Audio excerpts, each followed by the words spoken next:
Hello students, कैसे हैं आप सभी। उम्मीद करता हूं कि आप लोग बहुत अच्छे से पढ़ाई चल रही होगी। आप लोगों का बहुत अच्छे से आप लोगों ने पिछले लेक्चर्स में मैंने जो क्वेश्चंस दिए थे उसे कंप्लीट कर लिए होंगे और आपको समझ में भी आया होगा।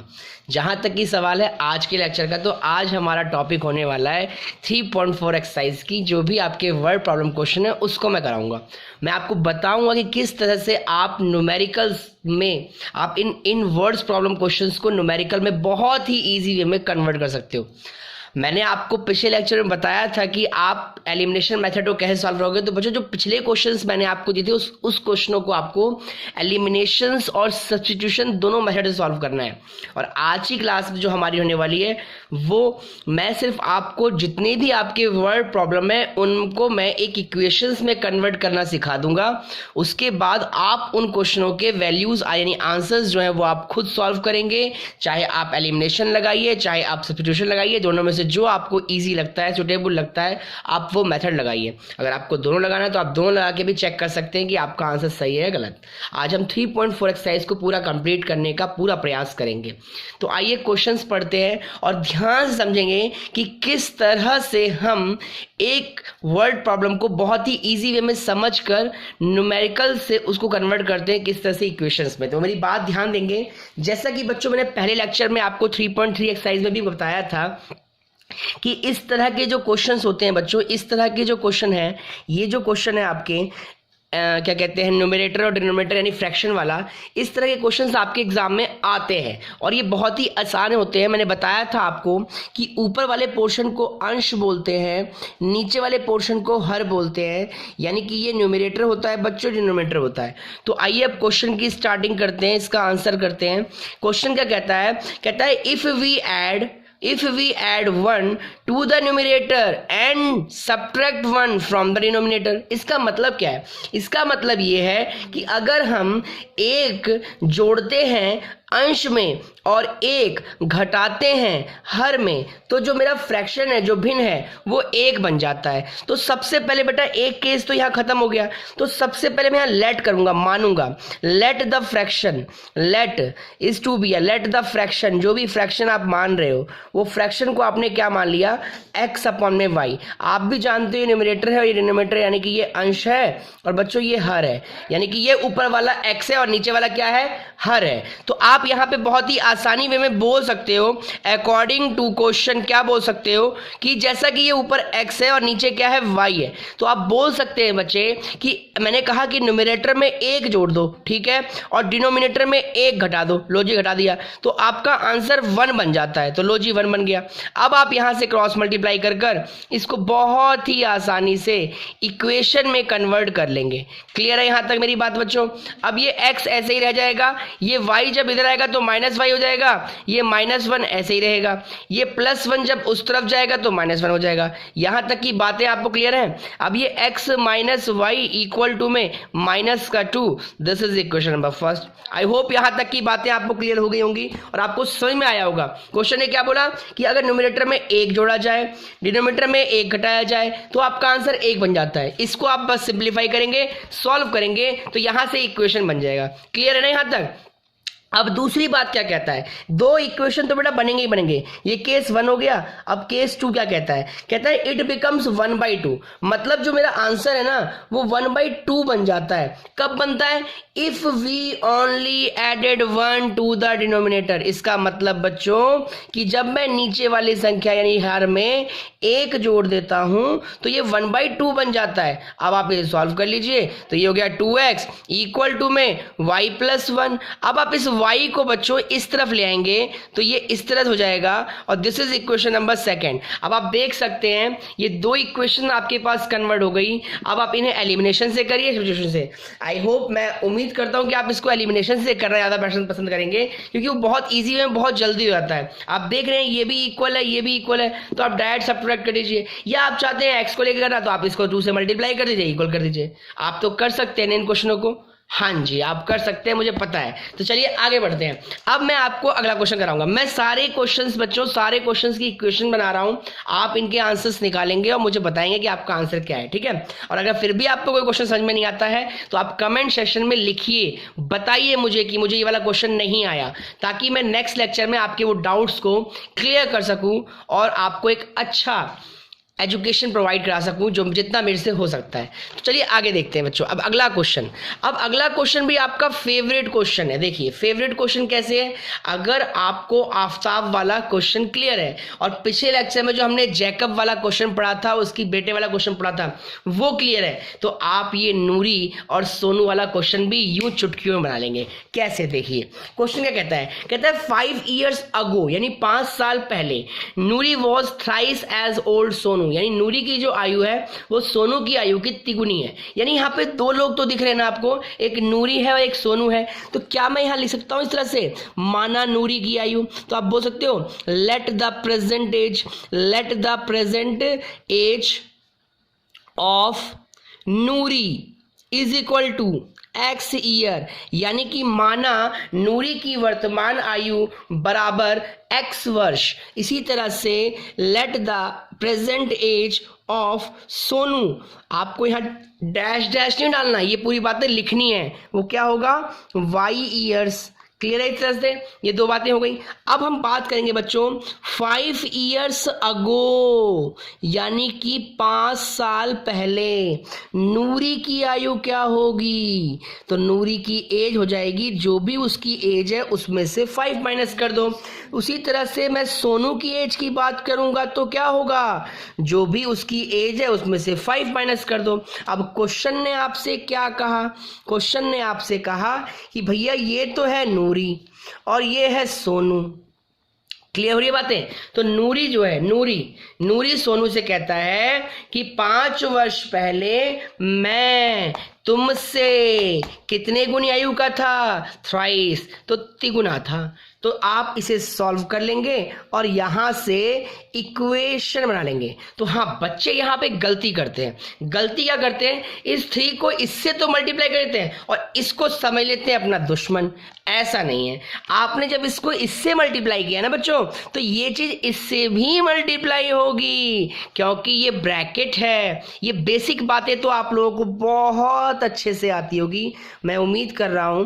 ये 3y जब इधर आएगा तो -3y हो जाएगा 15, ये -5 जब उधर जाएगा तो +5 हो जाएगा, यानी कि x - 3y इक्वल टू में ये हो गया आपके पास 20। This is equation number first. I hope मैंने कुछ गड़बड़ करी यहाँ पर, देखिए यहाँ माइनस है, थोड़ी सी मिस्टेक हुई, आपको थोड़ा सा मैं माइंड डिस्टर्ब मतलब बताने में थोड़ा गड़बड़ हो गया, कोई बात नहीं, माफ़ी चाहता हूँ इसके लिए। यहाँ माइनस हो जाएगा, ठीक है। तो ये कितना आएगा, -10 हो जाएगा। क्लियर है यहाँ तक बच्चों। ये देखो थोड़ा सही कर लेंगे आप, देखो मैंने थोड़ा जल्दीबाजी में यहाँ पे प्लस कर दिया था, ये दोनों इक्वल टू में होंगे माइनस, ये 3 जब अंदर मल्टीप्लाई होगा 3y, 3 5 जा 15, उसके बाद ये -15 ऐसे ही रहेगा।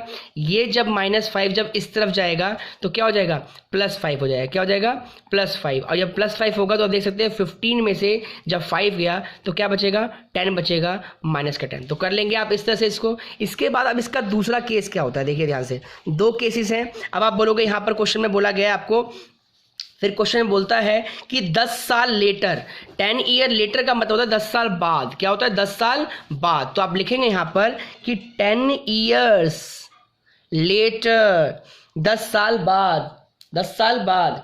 तो 10 ईयर लेटर का मतलब क्या होता है, 10 ईयर लेटर का मतलब ये होता है बच्चों, जैसे मैंने बोला कि 10 साल बाद नूरी की आयु क्या हो जाएगी, तो आप बहुत ही आसानी से बोलेंगे x + 10। सोनू की आयु क्या हो जाएगी, तो आप बोलेंगे y + 10। फिर अकॉर्डिंग टू क्वेश्चन, वही बातें पुरानी अपनी यादें ताज़ा करो। मुझे पता है कि मुझे कराने की ज़रूरत ही नहीं है, आप लोगों को ये क्वेश्चंस आते हैं, बट आप वेरीफाई कीजिए करने के बाद कि आप कर पा रहे हैं या नहीं कर पा रहे, ये सही है गलत। ठीक है बच्चों, तो देखिए ध्यान से, ये दोनों आपस में यहाँ हो गए। अब ये क्वेश्चन की थोड़ी सी लैंग्वेज पढ़नी है। कहता है नूरी विल बी ट्वाइस, नूरी जो है यानी नूरी जो है वो दुगना हो जाता है, किसका, सोनू का, जब वो 10 साल बाद की बात करते हैं। तो आप बहुत होशियार हैं, मैं जानता हूं कि आप ये क्वेश्चन को बहुत अच्छे से कर सकते हैं ना। हाँ जी, तो आप बताया करो कि हाँ हम कर सकते हैं, हमें समझ में आया। आप लोगों का कमेंट ही मुझे मोटिवेट करेगा आगे और वीडियोस बनाने के लिए। अगर आपके कमेंट पॉजिटिव रहेंगे तभी तो मैं आगे और लेक्चर्स क्रिएट करूंगा। चलिए, इतनी बात क्लियर हुई आपको? आगे देखिए, मुझे भी तो लगना चाहिए कि आपको समझ में आया कि नहीं आया। अब ये क्वेश्चन बच्चों, आप पहले तो इस पर स्टार बना लो और लिख लो, वेरी वेरी इंपॉर्टेंट 3 मार्क्स का क्वेश्चन आपके एग्जाम के प्रोस्पेक्टिव से। ये क्वेश्चन इस तरह के क्वेश्चन में थोड़ी लैंग्वेज चेंज करके बन जाता है। तो देखिए क्वेश्चन क्या कह रहा है, बहुत ही अच्छा क्वेश्चन है। कहता है the sum of the digit of the 2 digit number is 9। अब ये 2 डिजिट नंबर का मतलब क्या है? तो 2 डिजिट का नंबर मतलब जैसे ये है, जैसे 36 लिख दिया मैंने या 63 लिख दिया मैंने, ये 2 डिजिट है बच्चों। इन्हें ऐड करने पर 9 बनना चाहिए। ऐड का मतलब ऐसे ऐड करने पर 3 + 6, 6 + 3 ये। लेकिन ये नंबर मुझे पता नहीं है क्या है, क्या पहले है क्या बाद में, तो हमें XY मानना पड़ेगा अभी। ठीक है, अब देखो क्या कहता है। कहता है also 9 times this number is twice the number obtained by reversing of the digit. इसका मतलब ये है, जो नंबर है ना वो 9 गुना है एक नए नंबर के बनने से 2 गुना का। तो आइए क्वेश्चन पहले देखते हैं, आप किताब में भी पढ़ लेंगे एक बार। देखिए ध्यान से, क्वेश्चन में आपके कह रहा है सम ऑफ, तो आप क्या करेंगे यहाँ पर लिखेंगे इस तरह से, लेट द नंबर में let the number is equal to, आप XY बोल सकते हो नंबर को, हाँ बोल सकते हो। ये XY नंबर है आपके पास, जिसमें मैं बोल सकता हूँ यहाँ पर कि मेरे पास टेंस क्या है, मेरे पास टेंस प्लेस क्या है, X है, और वंस क्या है बच्चों, वंस Y है। देख रहे हो मेरी बात को, कैसे पता चला मेरे को टेंस X है और Y है? आप देखिए ना, जब मैंने यहाँ पे 65 लिखा है तो ये हो गया वंस और ये हो गया टेंस, तो इसी प्रकार से ये XY में हो गया। ठीक है, तो बच्चों अगर मैं यहाँ पे नंबर बनाऊंगा तो नंबर क्या बनेगा, आपको पता होना चाहिए कि 10 से मल्टीप्लाई होता है टेंस और 1 से मल्टीप्लाई होता है वंस। ठीक है, तो ये क्या हो गया 10x + y, ये आपका क्या हो गया, नंबर हो गया। इतनी बातें क्लियर है आपको? मेरी बातें समझ में आ रही है बच्चों? मैं क्या बताना चाह रहा हूँ, अगर मैंने बच्चों यहाँ पर 37 लिखा है तो क्या आप इसको 30 प्लस इस तरह से लिखते हो ना, 30 + 7, तो उसी तरह से इस XY को आप बोल सकते हो, यानी 10 × X, X × 10 और ये Y × 10। बात समझ में आ रही है? इस तरह से Y × 1, तो ये बन गया। अब कहता है ऑन रिवर्सिंग का मतलब अगर मैं इनका स्थान बदल दूं तो आप बोल सकते हो यहाँ पे संख्या का स्थान बदलने पर क्या होगा, न्यू नंबर बनेगा। तो ये न्यू नंबर क्या बनेगा बच्चों, इसको आप यहाँ कर देंगे, इसको आप यहाँ कर देंगे, तो 10 अपनी पोजीशन पे ही है, ये इस बार Y यहाँ आ जाएगा और ये इस बार X यहाँ आ जाएगा। इतनी बातें आप लोगों को क्लियर हो गई? तो ये 2 बातें बन चुकी हैं।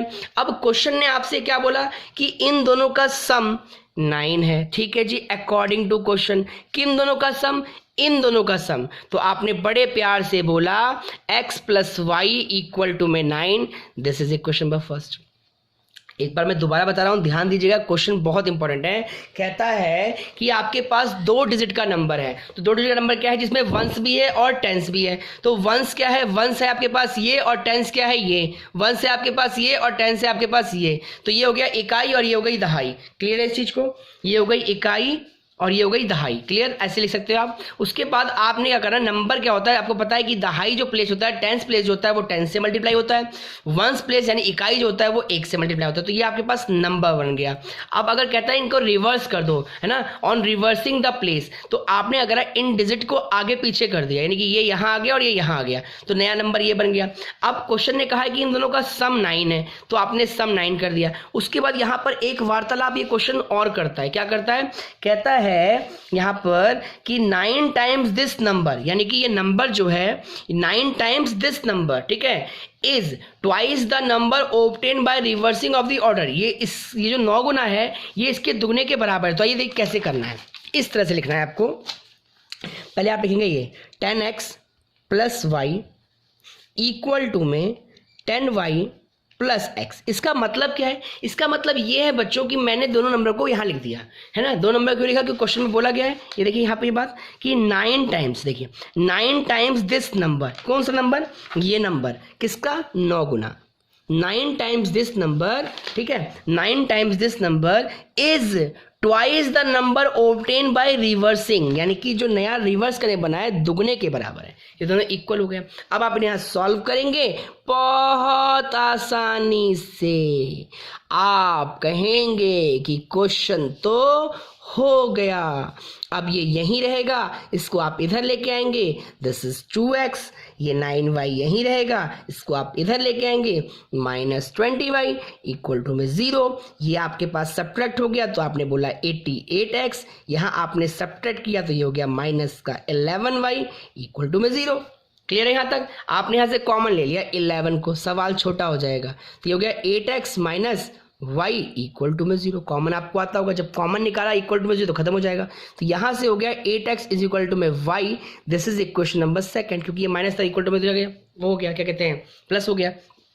अब यहाँ से y की वैल्यू को मैं फर्स्ट में रख दूंगा, तो put the value of y, put the value of y in equation first. Equation first x plus Y थी, तो उस y की जगह पर मैंने 8x रख दिया इक्वल टू में 9, तो this is 9x is equal to में 9। तो x की वैल्यू यहाँ से क्या आ गई, x की वैल्यू 1 आ गई। अब इस x की वैल्यू को मैं कहाँ पुट करूंगा, यहाँ पर, तो लिख दीजिए put the value of x, put the value of x in equation first, नहीं सॉरी सेकेंड। तो यहाँ पर आइए, तो y is equal to 8 multiply 1, तो y की वैल्यू 8 आ गई। अब आपके पास x भी है और y भी है, तो बच्चों नंबर क्या था, नंबर क्या था याद आ रहा है, 10x प्लस y, यही नंबर था ना। तो 10 एवं ही रह गया, x की जगह पे 1 हो गया, y की जगह पर 8 हो गया, तो ये हो गया 10 प्लस 8। तो आप आंसर देख सकते हैं कि आपका आंसर इसमें क्या आ रहा है, तो आप चेक करेंगे तो आपका आंसर आएगा यहाँ पर 18 को ऐड करने पर। क्लियर है इस चीज को बच्चों? अब इससे कोई फर्क नहीं पड़ता सवाल पे कि आपने किसको x और किसको y माना, आपकी मर्जी, ठीक है। आप yx बोल सकते हो, वैसे लिखोगे वैसा आंसर आएगा। लेकिन ये लास्ट का ये जो प्रोसेस है, ये बात समझनी है आपको, क्वेश्चन की लैंग्वेज समझना यहाँ पर बच्चों। कभी ये चीज़ यहाँ, कभी यहाँ, यही बच्चा कंफ्यूज होता है। तो फिर बता दूं मैं आपको, जो संख्या है उसका 9 गुना नई संख्या के बने का दुगना है, इसीलिए आपने ऐसा किया। तो उम्मीद कर रहा हूँ कि क्वेश्चन समझ में आएगा। सेम क्वेश्चन आपके एग्जाम्पल में भी है, उस पर भी आप थोड़ा फोकस करेंगे। चलिए अब आगे बढ़ते हैं बच्चों। अगला क्वेश्चन बहुत ही अच्छा है, देखिए ध्यान से, ये भी आपके लिए बहुत बढ़िया है। मैं एक क्वेश्चन बना दूंगा इसकी, फिर आप खुद करेंगे।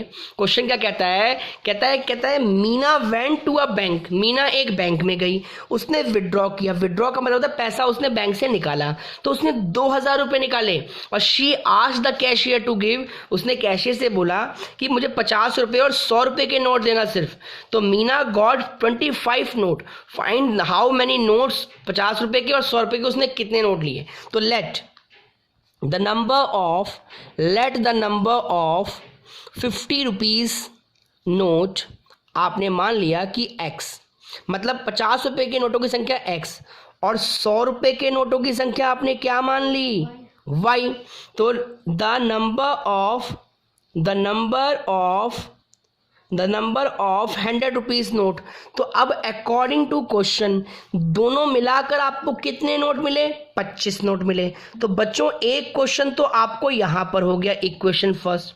अब दूसरा ये कहता है कि 50 रुपए के नोट मिले आपको x, बिल्कुल ठीक है, 50x मल्टीप्लाई किया। 100 रुपए के नोट आपको मिले y, तो 100y, और रुपए कितने हो गए, 2000। तो क्या मैं यहां सवाल को छोटा कर सकता हूं, बिल्कुल कर सकता हूं।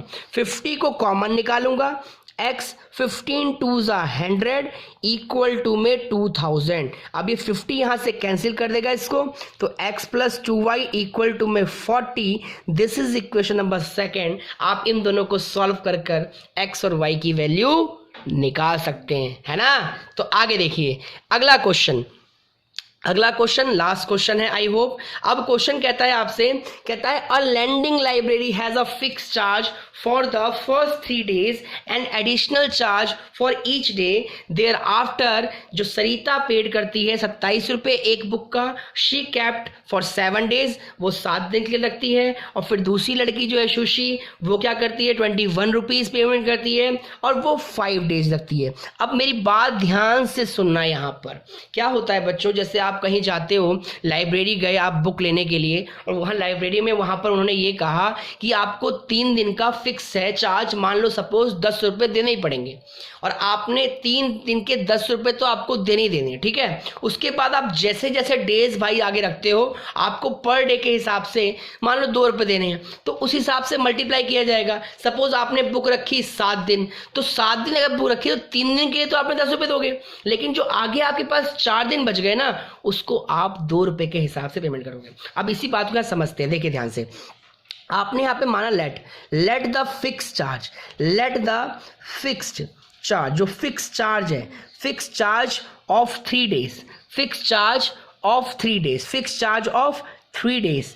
आपने फिक्स चार्ज मान लिया 3 डेज का, क्या मान लिया, x रुपीज, ठीक है बच्चों, x तो रहेगा ही रहेगा। उसके बाद per day charge, per day जो चार्ज मान लिया आपने, वो मान लिया y रुपीज। अब अकॉर्डिंग टू क्वेश्चन, ये जो पहली लड़की है, इन्होंने बुक कितने दिन तक रखा, 7 डेज तक। तो 7 डेज की अगर मैं बात करता हूं बच्चों, तो 3 दिन के लिए तो x हो गया, फिर बचे कितने दिन, 4 दिन, और 4 दिन के लिए क्या होगा, 3 दिन के लिए तो x हो गया, और 4 दिन का किराया रेंट जो है वो आपको y रुपए के हिसाब से देना पड़ेगा। उम्मीद करता हूं कि आपको समझ में आया होगा। This is equation number first. फिर दोबारा समझो, 3 दिन का किराया क्या है, x, प्लस 4 दिन का किराया आप y रुपीज के हिसाब से दोगे, मल्टीप्लाई करके 7 दिन हो गए।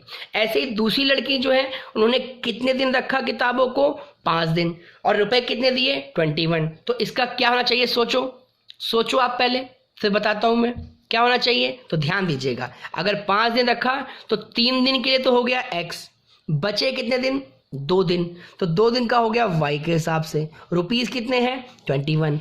इस सेकेंड इक्वेशन। तो अब आप इन दोनों इक्वेशन को सॉल्व कर x और y की वैल्यू निकाल लेंगे। क्लियर है, आगे बढ़ेंगे। देखिए अब ये आपका टॉपिक यहाँ पर खत्म हो गया। ये आपकी 3.4 एक्सरसाइज आज यहाँ पर कंप्लीट हुई। नेक्स्ट लेक्चर में हम 3.5 को कंटिन्यू करेंगे। आप कमेंट सेक्शन में जाएं और बताया करें कि आपको सेशन कैसा लगा, आपको समझ में आ रहे हैं या नहीं आ रहे हैं क्वेश्चंस। कोई क्वेश्चंस क्वायरी होती है तो आप पब्लिकली कमेंट बॉक्स में लिखिए और मुझे बताइए कि हाँ हमें ये वाला क्वेश्चंस भैया नहीं आया, आप हमें इसको नेक्स्ट सेक्शन में बताइए। या फिर आप थोड़ा सा भी इस बात का जिक्र किया करिए कि आपको कैसा लग रहा है सेशन, ताकि मैं समझ सकूं और मेरी आपकी बातें मेरे तक पहुंच सके कि मैं जो ये वीडियोस आप लोगों के लिए अपलोड कर रहा हूं ये आपके लिए हेल्पफुल है भी या नहीं। क्योंकि अगर आप लोगों के लिए हेल्पफुल है तो ही तो मुझे आगे क्रिएट करने चाहिए, और अगर आप लोगों को समझ में नहीं आ रहा और मैं यहाँ समझाए जा रहा हूँ तो ये भी अच्छी बातें नहीं है। तो इसीलिए आप बताया करें कि आपको समझ में आया बच्चों की नहीं आया। कोई भी प्रॉब्लम होती है, कोई भी क्वेरी होती है तो आप मुझे बताएंगे तो मैं उसको नेक्स्ट लेक्चर में कंप्लीट कराने की कोशिश करूंगा। ठीक है बच्चों, तो बने रहिए मेरे साथ। मैं Vikas Mishra, let's study MV classes में। बाय बच्चों, thanks for watching, bye bye.